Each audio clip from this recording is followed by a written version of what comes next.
Fala, galera Smart! Estamos aqui hoje para mais uma entrevista, o Smart Entrevista, eu, Pierre, e hoje nós vamos receber a Isabelle, que vai contar um pouquinho da história e da trajetória dela, e vamos discutir alguns temas espinhosos aí dos leilões de imóveis. E aí, Pierre, tranquilo? Tranquilo, boa noite, Renan, boa noite, Isabelle. Retomando aí, né, o nosso projeto aí do Smart Entrevista, que o objetivo é trazer aí os vários players, né, da área de leilão de imóvel. Então, hoje a gente está aqui com a Isabelle, que é advogada especializada em leilão de imóvel, que vai compartilhar aí um pouco da experiência dela com a gente, com o objetivo de trazer conhecimento e experiência para sanar as dúvidas da galera aí do mundo dos leilões de imóvel, né? Exatamente. Ô, Isabelle, até começando, já fazendo, né, para a gente começar essa entrevista, fala um pouquinho da sua área de atuação, de como você começou aí nos leilões de imóveis, o serviço que você oferece. Conta para a gente um pouquinho da sua história. Bom, boa noite, Pierre, boa noite, Renan. Primeiramente, eu queria agradecer a oportunidade de estar aqui no canal de vocês, que é um canal que eu admiro muito. Eu admiro muito essa iniciativa de vocês de democratizar os leilões. Eu acredito que isso é muito importante no momento que a gente vive atualmente. Vou falar um pouquinho de mim. Meu nome é Maria Isabelle, eu sou advogada há 3 anos apenas, mas desde o início da minha trajetória na advocacia, eu já venho atuando com leilões judiciais e extrajudiciais. E como que eu comecei isso? Foi puramente por acaso.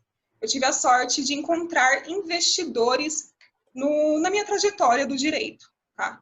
Eu não sou de família influente, foi realmente sorte mesmo de encontrar as pessoas corretas. Um dos meus primeiros clientes, ele era um investidor, ele é meu cliente até hoje, na realidade, ele era um investidor, e ele me contratou para fazer aquela análise pré-leilão.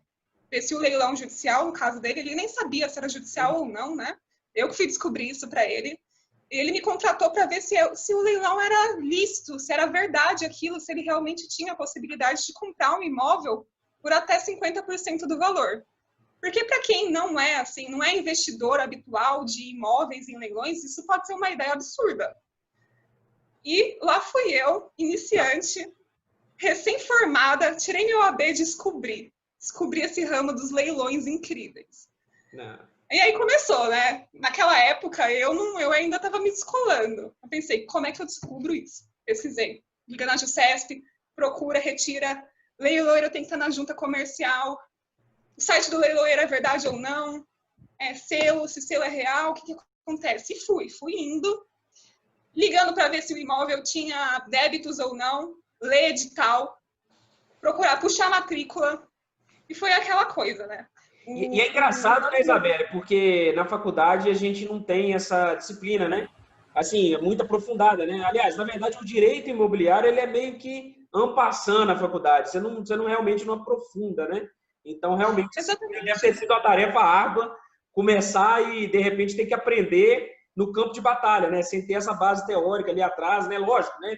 Só a formação em direito te dá já a base teórica geral para você advogar, obviamente. Mas, obviamente, que o nicho de leilão de imóveis, né? O nicho do direito imobiliário é um nicho muito específico, né?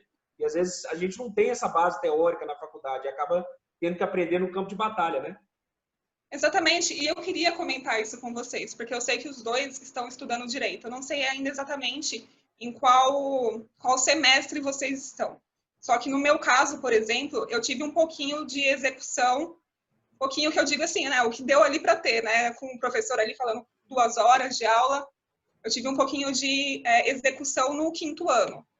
Foi bem breve ali, ele passou, pincelou alguma coisa ali sobre leilões judiciais, e se eu soubesse que esse seria o meu ramo de atuação, eu teria prestado mais atenção, eu teria acordado mais cedo, tomado mais café.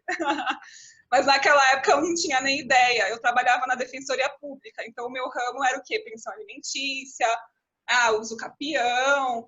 O máximo ali que eu tinha um contato com o direito imobiliário era quando eu puxava a matrícula do uso capião.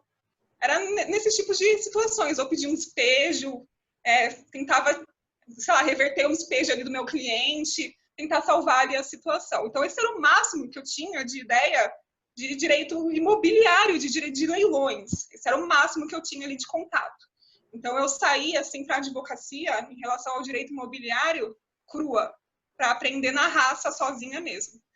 Então, em relação a isso, assim, eu tenho que agradecer a internet. E um bom amigo que na verdade ele era até... Minha irmã também, ela é advogada, né? E ela me apresentou esse amigo dela que ele já tinha alguma experiência prévia.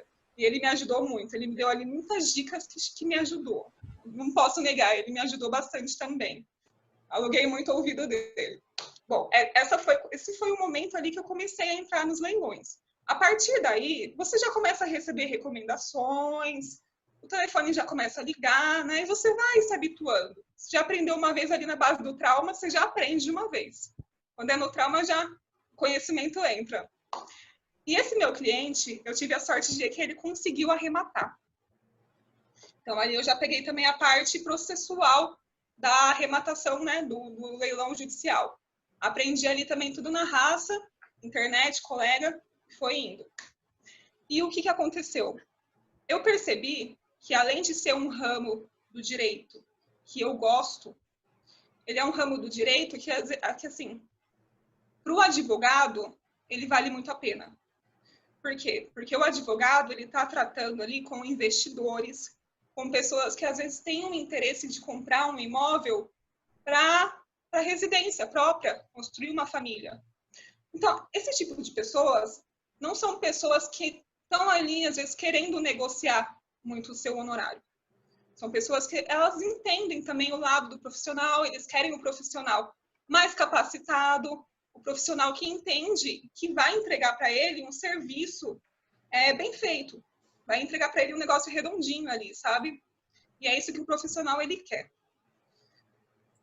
Então foi assim, consegui e fui indo. E hoje em dia eu estou nessa atuação. Você atua somente nessa área de leilão? Hoje em dia? Então, a parte de leilão... Escritório, né? Toledo? Sou eu. Sim, Toledo de Moraes. Isso. Sou eu e minha irmã. Eu cuido dos processos imobiliários e ela cuida dos demais. A gente divide assim tudo certinho, mas ela também me auxilia com os leilões. Entendi. Mas a gente também não está dispensando nada. A gente está aí na batalha. Legal, Isabelle. Pode falar. É legal que você falasse essa experiência aí que você teve, a primeira experiência com o investidor, e o investidor ele não sabia nada de leilão, né? E é muito comum a pessoa ela vê a oportunidade e ela até estranha, porque, pô, é isso mesmo, é metade do preço, fica assim, tem pegadinha. E exatamente a gente quer passar o conhecimento para quem está começando também, para trazer essa galera para o lado de cá, do lado arrematante, porque realmente é uma ótima oportunidade. Então, para quem realmente está começando, ainda não tem ideia nenhuma, quais são os riscos que tem para quem está começando nesse mundo de leilão e quais são os cuidados que essas pessoas têm que tomar para evitar assim, cair numa pegadinha aí e depois sair falando mal do leilão, que é comum, às vezes acontece, né? Bom, os riscos, assim, como é um negócio muito bom, sempre tem o risco, né? Nada é plenamente bom 100%. Existem diversos riscos. E cada leilão, ele tem uma peculiaridade própria. Às vezes não tem peculiaridade nenhuma, às vezes é ele perfeito e pronto. Cada caso é um caso. Mas, assim, um dos serviços que eu ofereço no meu escritório é a averiguação do leilão, a parte pré-leilão. Ver se o leiloeiro ele tem um trabalho lícito, se realmente é um leiloeiro. A gente sabe que, infelizmente, principalmente em leilões de bens móveis, está tendo muita fraude. Está tendo muito site falso, a pessoa pega o dinheiro ali e foge. Infelizmente, está tendo muito caso de leilão fraudulento, principalmente de bens móveis. Então, eu ofereço esse serviço para verificar se o leilão que o meu cliente está interessado está certinho ou não. Então, é muito importante isso. Fora isso, o que acontece? O edital de um leilão de imóveis, ele pode trazer diversas surpresas. Às vezes o cliente me ligou uma senhora ontem, gente, essa senhora ela estava interessada num imóvel aqui perto de onde eu estou, na Consolação, e no edital previa que o que foi penhorado era apenas 50% do imóvel. E eu expliquei para ela se ela tinha interesse ou não. O leilão seria para hoje, a segunda asta seria hoje. E ela desistiu ali. Inclusive, ela nem me pagou, eu dei essa informação para ela de graça. Eu fiquei com dó dela. Existem leilões que a pessoa pode acabar pegando ali um apartamento sem a garagem. Existem diversas coisas que a pessoa tem que se atentar antes no edital para não cair numa furada e lá e arrematar uma coisa que não era exatamente o que ela queria. Isso é muito importante. Existem também casos do leilão ser anulado. Infelizmente, acontece muito esse tipo de coisa. O leilão ser anulado. Às vezes ele é arrematado por preço vil, às vezes teve ali uma intimação que não foi feita. E aí entra o advogado para fazer essa análise completa e entregar aquilo certinho para o arrematante, para o possível arrematante. Agora, assim, o que eu acredito? Eu acredito que uma pessoa que não é advogado consegue fazer isso tudo. Mas aí tem que ser uma pessoa bem descolada. Porque realmente você analisar edital, puxar a matrícula, ler processo e entender é muito complicado. Existem sim diversos riscos. Esses riscos são evitáveis, mas aí fica da pessoa saber se ela consegue ou não fazer isso sem um advogado. Envolve muita disciplina também, né? Interesse, né? Normalmente, eu acredito muito até na disponibilidade de tempo que a pessoa vai dedicar para isso, né? Realmente, assim, a gente sempre fala isso, né? Para os alunos lá do curso Zero Arrematação, que envolve um certo tempo, né? Não dá para achar que vai, uma vez ou outra, dar uma olhada e que vai conseguir fazer arrematação. Não é assim que funciona. Tem que ter disciplina, estudo, tem que estar sempre se aprimorando para poder realmente melhorar o processo de trabalho, saber ler, identificar no processo aquilo que é relevante, aquilo que não é. Então, realmente, eu concordo plenamente com você. É possível que qualquer pessoa faça o checklist do leilão, mas não é simples, mas não é fácil. Envolve uma certa dedicação. Tem que se aprimorar, tem que né, ficar atento àquilo que é necessário olhar, aquilo que é relevante. Então, muitas vezes, as pessoas preferem terceirizar e não há nada errado com isso. De errado com isso. Se a pessoa não se sente confortável em fazer, paga para alguém fazer e vai custear o honorário de quem vai fazer. Obviamente, vai estar uma prestação de serviço que é qualificada, porque nós estamos falando aqui de uma oportunidade que não é uma oportunidade qualquer. Você não encontra todo dia comprando um bem pela metade do preço, você não acha isso em lugar nenhum. Então, obviamente, se você quer terceirizar essa análise, você vai pagar bem com o advogado, porque, obviamente, ele está fazendo um trabalho que vai te trazer uma lucratividade alta, né, Pierre? Perfeito, é o que eu falo. E tem que gostar também, não adianta nada você tentar entrar numa atividade que você não gosta. Exato. Porque se você não gosta, não vai dar certo. Você pode fazer uma vez, duas, mas você vai cansar, vai desistir, vai ficar desmotivado. E leilão é persistência, é consistência, você tem que estar trabalhando sempre e envolvido no meio. A gente respira leilão, a gente vive leilão, final de semana, férias, a gente fala de leilão. Então, assim, é 24 horas por dia. Renan manda mensagem 5 horas da manhã, eu mando meia-noite, e a gente respira esse ambiente de leilão o tempo todo. Até na área do nosso trabalho, a gente trabalha com imóvel também, então assim, é algo que a gente gosta. E como a gente gosta, não quer dizer que não é trabalho, mas é prazeroso também. Então, assim, não é algo que seja um peso para a gente, pelo contrário. Isabelle, aproveitando que você falou dessa assessoria, né, especializada em leilão que você faz essa assessoria, ela é voltada só para a parte, vamos dizer assim, jurídica ou também tem uma avaliação financeira, análise de rentabilidade, até que preço pode chegar, ou essa parte da lucratividade fica a critério aí do arrematante? Essa pergunta é muito boa, inclusive eu respondi isso hoje no meu Instagram. É até engraçado você ter perguntado isso.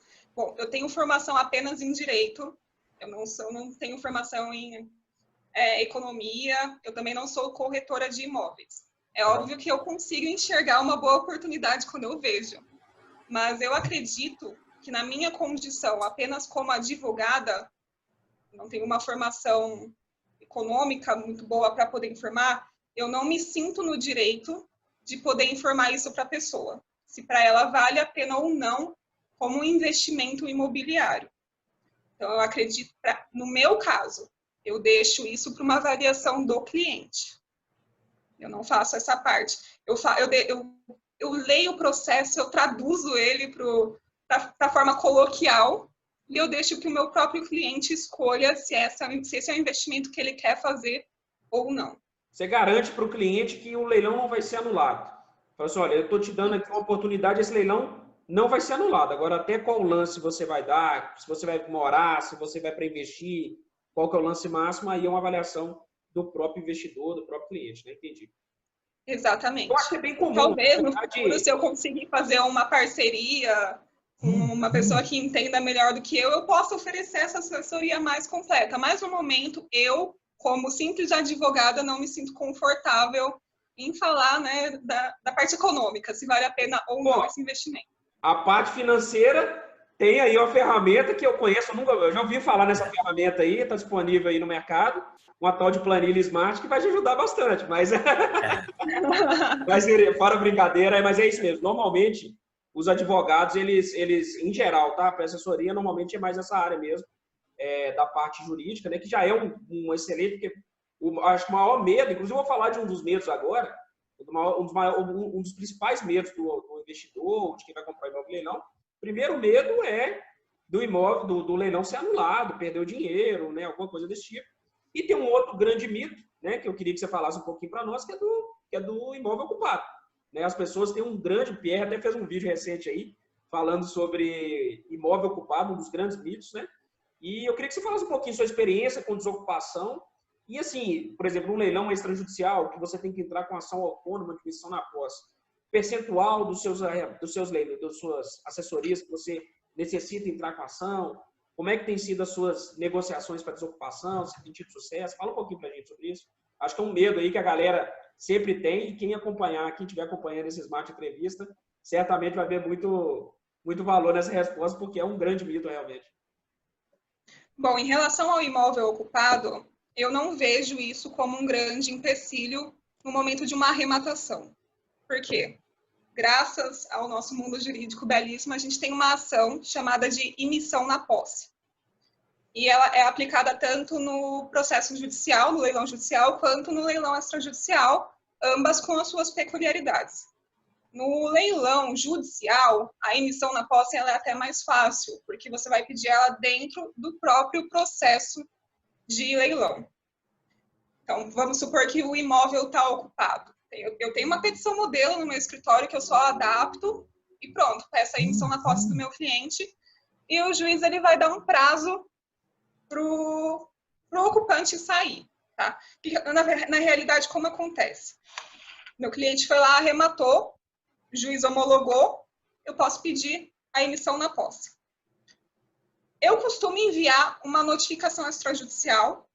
Eu estou com um caso aqui recente que eu enviei a notificação e a ocupante até já me respondeu. Ela me falou que ela vai sair, que ela já está olhando um outro imóvel e que ela vai sair. Então, eu acredito que ela vai sair antes mesmo do juiz dar a emissão. Não vai ter necessidade de ir lá com a polícia nem nada. Mas, assim, em relação à emissão na posse, judicialmente não é um problema. Tá? É uma petição ali dentro do processo, o advogado consegue resolver tranquilamente. Extrajudicialmente, o que acontece? A lei de alienação fiduciária, ela deixa que o arrematante, se a pessoa não sair voluntariamente, obviamente, ele deixa que o arrematante, né, contrate um advogado e entre com uma ação de emissão na posse e ele pode pedir uma liminar, e a pessoa terá que sair em 60 dias. Sai em 60 dias? Nunca vi sair 60 dias ali. Às vezes o processo leva um pouco mais de tempo, né?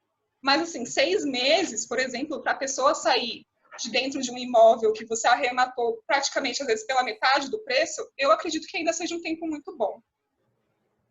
Então, para mim, essa questão do imóvel estar ocupado não é um grande empecilho no momento que eu vou falar para a pessoa se seria interessante ou não ela olhar um imóvel que está ocupado.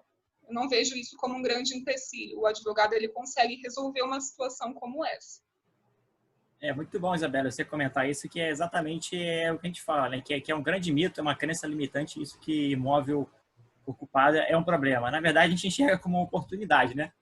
E você falou aí que normalmente entra com a ação autônoma, né? Ou se for judicial, você entra ali pede ao juiz que emita ali um mandado de emissão na posse. No leilão extrajudicial, a lei 9514, né? Lei de alienação fiduciária, ela prevê lá que o o arrematante, né, ou quem vier a suceder lá, o banco, né, que é o arrematante, pode cobrar a taxa de ocupação no valor de 1% do valor, né? Então, assim, você falou que as ações podem, às vezes, demorar um pouco. Então, nessa negociação amigável, que é recomendável fazer antes de entrar com a ação, você vislumbra aí alguma oportunidade de usar essa taxa de ocupação tipo como uma moeda de negociação ali com o devedor para poder, de repente, forçar a sair mais rápido? Como é que você entende isso?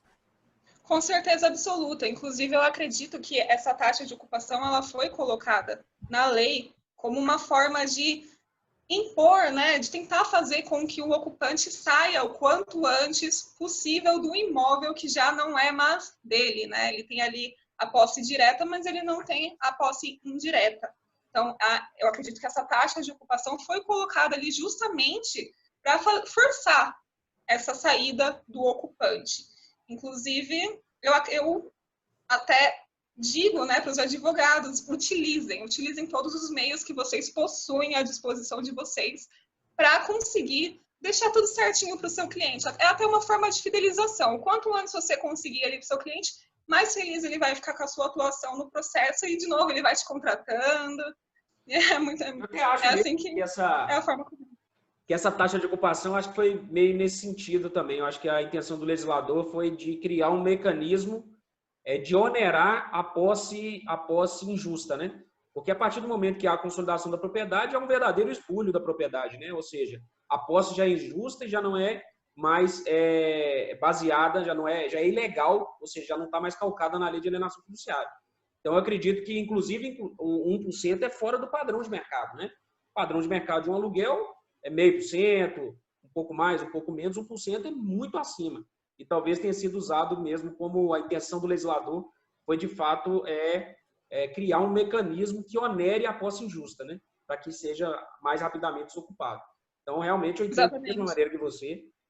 Foi bom você ter colocado isso, porque a gente sempre fala da taxa de ocupação como moeda negocial, como se, na verdade, isso fosse uma estratégia do advogado, do arrematante, quando, na verdade, talvez o legislador já tenha pensado nisso, né?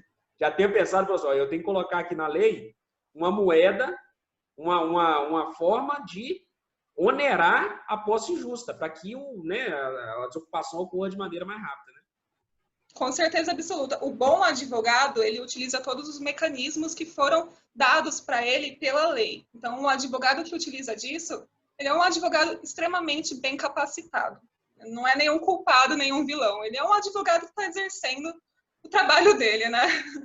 A gente sempre fala, né? O advogado, isso é um princípio da advocacia, né? Ele não tem compromisso com o resultado, mas ele tem compromisso com os meios, né? Então, ele tem que utilizar das melhores técnicas processuais. Se vai ganhar ou não, obviamente, não depende só dele.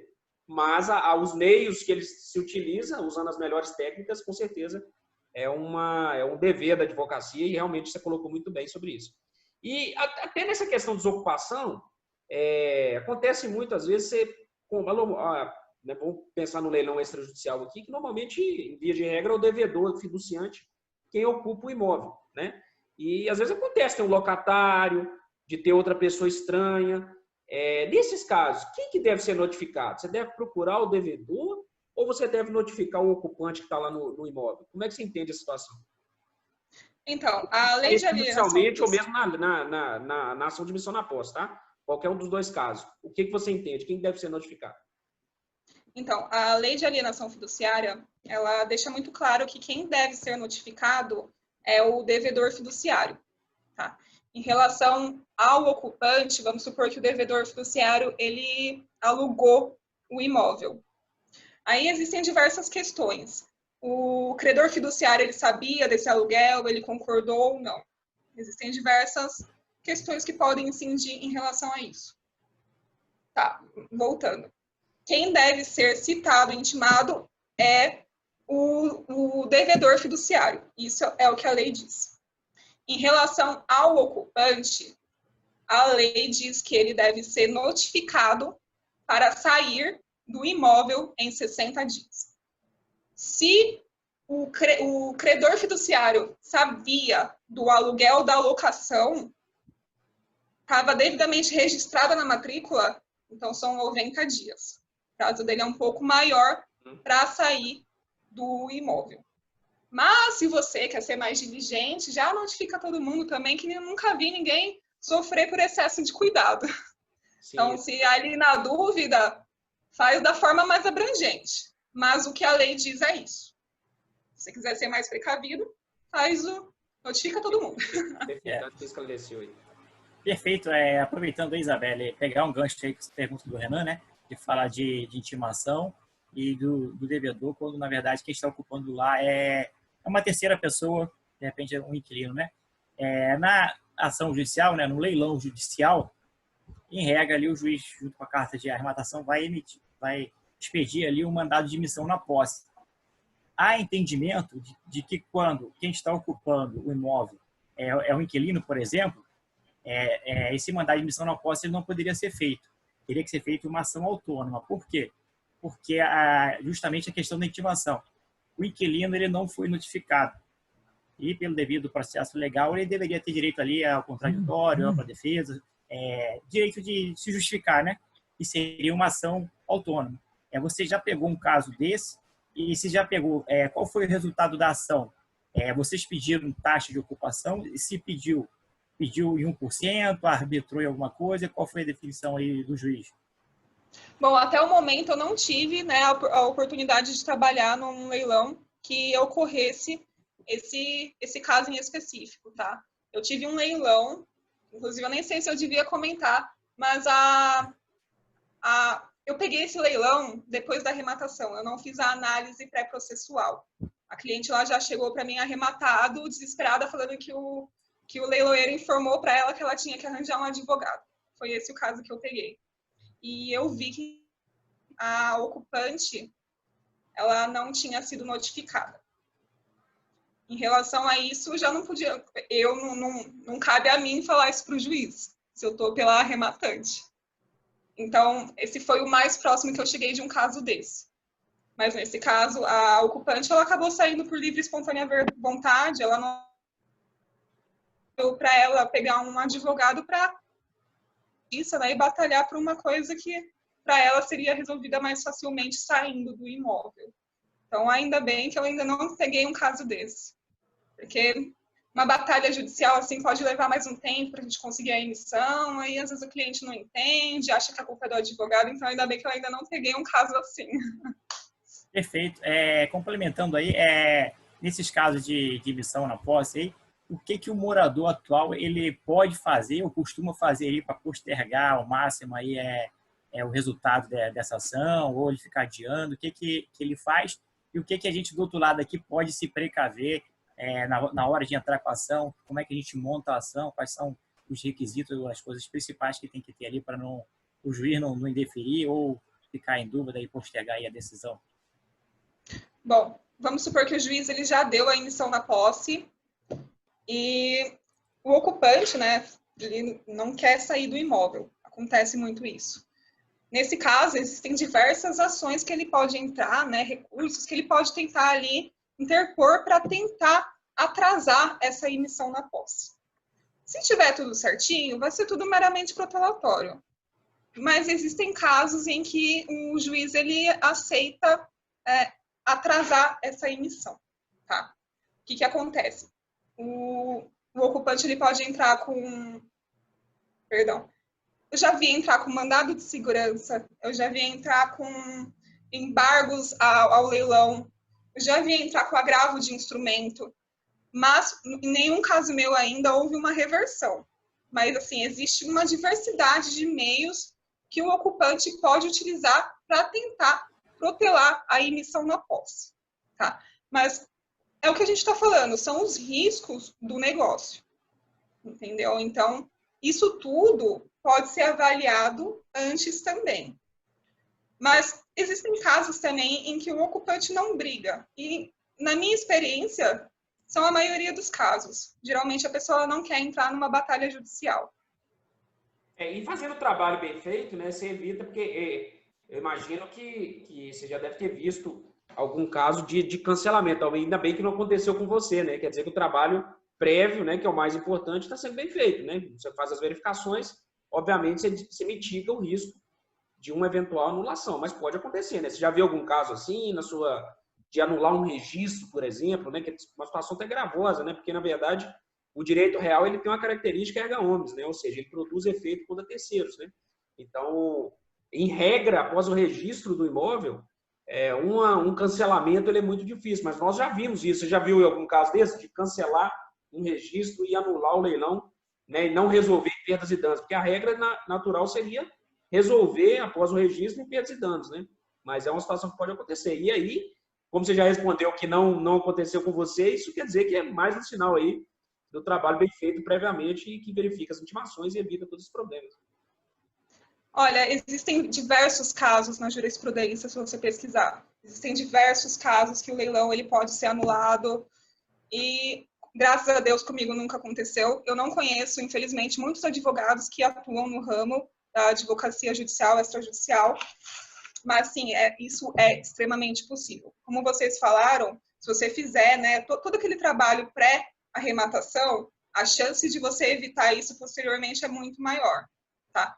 Procura sempre intimação, vê se todo mundo foi intimado do leilão.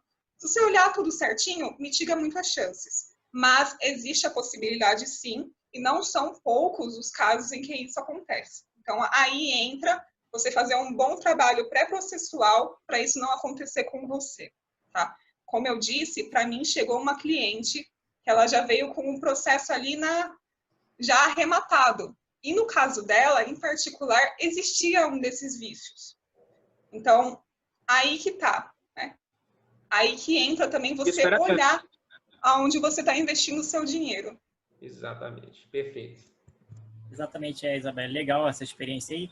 E para aproveitar aqui a experiência que você tem com emissão na posse, né, com ação de emissão na posse, principalmente em leilão extrajudicial, quais são os cuidados que você poderia passar para a gente que tem que ter numa ação dessa, assim, momento de entrar com a ação, quais são a documentação, o que deve ser pedido, como deve ser pedido, para poder sair no prazo mais rápido possível, porque para arrematante ali, cada mês que passa sem tomar posse é dinheiro que a gente está perdendo. Então, nosso foco aí é para encurtar o prazo, para acelerar o processo. Quais são os cuidados principais para você entrar com a ação no momento correto, tudo certinho para o juiz deferir da forma mais rápida possível?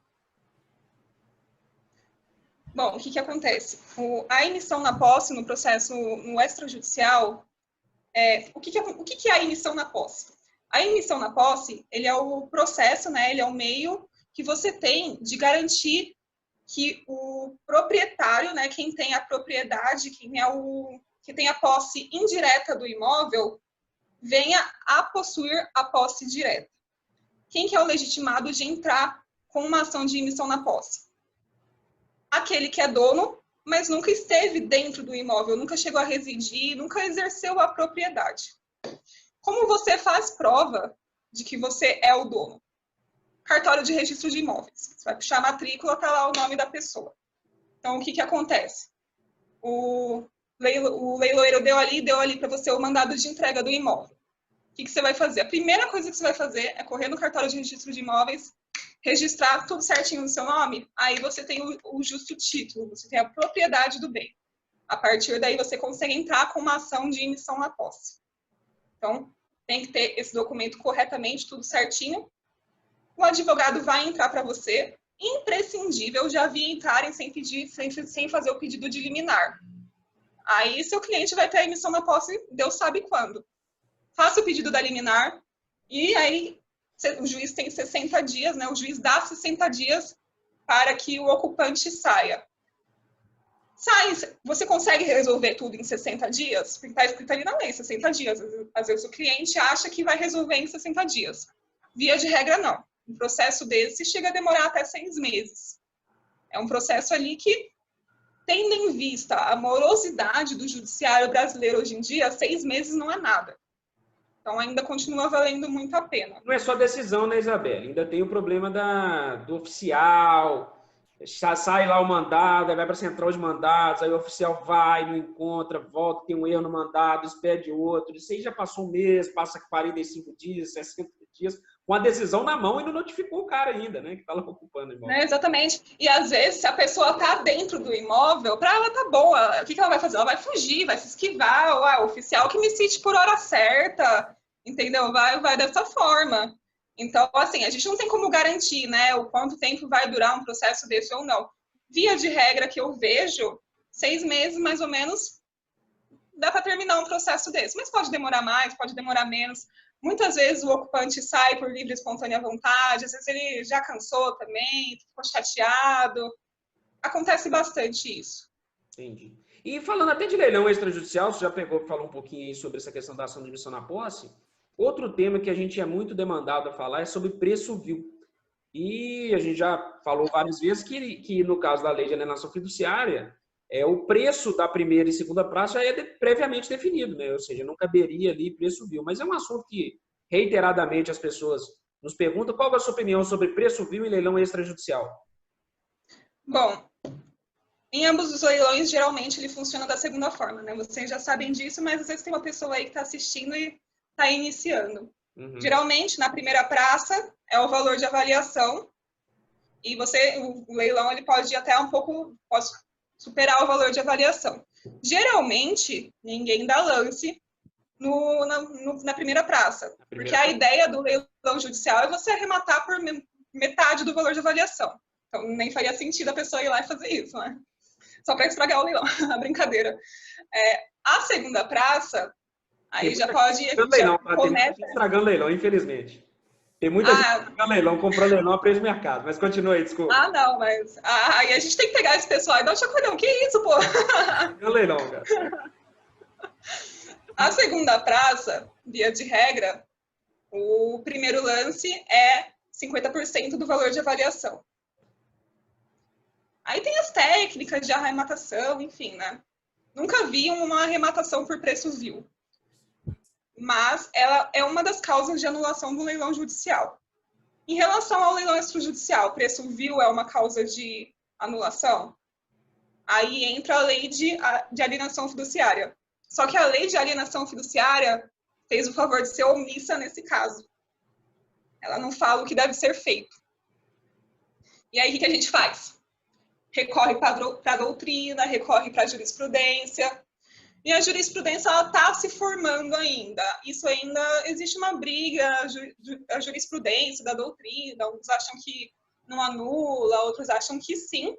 Mas o que vem prevalecendo é a nossa querida analogia, que a gente já está bem, né? Nós que estamos aqui do ramo de direito, a gente já sabe o que é. Eles estão se baseando no leilão judicial. Se preço vil anula um leilão judicial, então a gente vai aplicar a mesma coisa para o extrajudicial. Então é isso que vem se formando. Então, se você é arrematante e veio aí uma oportunidade de comprar abaixo do valor, da metade do valor de mercado, pode ser uma furada. Não recomendo. Perfeito. Na verdade, a gente até discorda um pouquinho, porque, na verdade, a lei de alienação fiduciária, ela já estabeleceu o valor de segunda praça, que é o valor da dívida mais encargos, né? Até para proteger o negócio jurídico, já que ali, naquele momento, você vai ter a extinção da dívida. Inclusive, o banco, mesmo que não tenha um leilão positivo, né, não haja arrematante, não haja licitante, ele tem que extinguir a dívida, né? Então, na verdade, o objetivo ali é a extinção da dívida e vamos dizer assim, o encerramento do contrato de financiamento e do contrato acessório de alienação fiduciária. Então, naquele momento ali, a gente entende que não caberia preço vil, porque a lei determinou, que é o valor da dívida mais encargas, com esse único objetivo de encerrar o contrato de financiamento e o contrato acessório de alienação fiduciária. Mas, obviamente, a gente vê de tudo. Como você disse, aí já tem uma linha também, muita gente segue a linha de que tem que ser similar ao leilão judicial. Mas, enfim, terminando aqui, Isabel, coloca um pouquinho as suas redes sociais, seus contatos, para a galera aí que quer acompanhar. Bom, eu venho expondo mais o meu trabalho como advogada, né, no ramo de leilões, no meu Instagram, que é @adv_isa, e lá existe um link com os meus outros contatos. Então, eu sou super acessível por lá, eu respondo todo mundo, pode me chamar com certeza. Se você tiver alguma dúvida, com alguma coisa aí que você ainda quer entender, você pode me procurar por lá. Perfeito, perfeito. Pierre, alguma consideração adicional? Não, achei assim, sensacional a entrevista. Obrigado aí, Isabelle, por poder compartilhar aí sua experiência aí profissional com a gente, seus conhecimentos. E o nosso objetivo é esse, né? Que juntos somos mais fortes, né? Então, se todo mundo se unir e passar conhecimento que tem, todo mundo ganha, e a gente consegue trazer mais arrematantes para esse mercado de leilão. Todo mundo ganha, advogado ganha, arrematante ganha, o banco ganha. Então, assim, muito obrigado mesmo pela participação.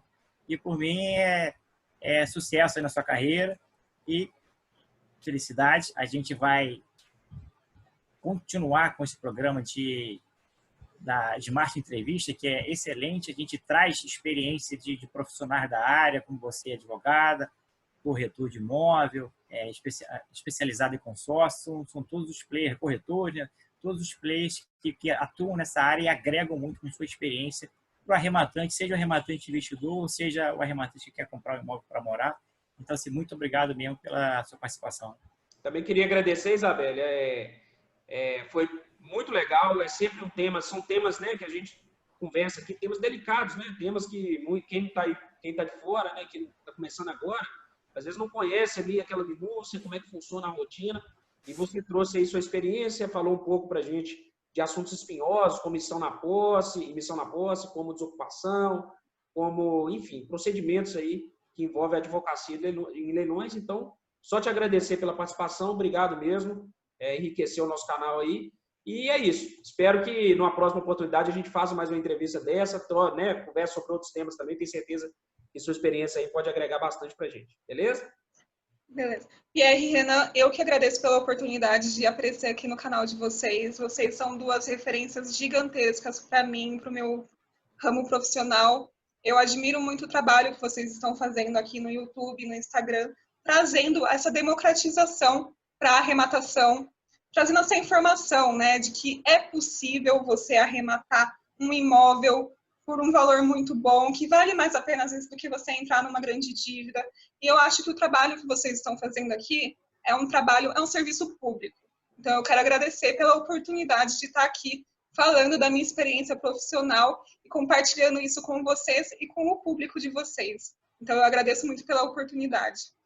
Show de bola. Já ficou marcado, a gente já deixa depois para fazer mais uma, né? Já foi tão enriquecedor aí que eu acho que já vai, em breve a gente marca outro bate-papo aí para poder aprofundar em outros temas, viu? Um abração, Isabelle. É isso aí, galera. Siga a Smart Leilões, compartilhe o conteúdo, curta aí a nossa página, siga a Isabelle lá também lá no Instagram, já passou o canal dela aí, e vamos junto rumo à arrematação. Forte abraço.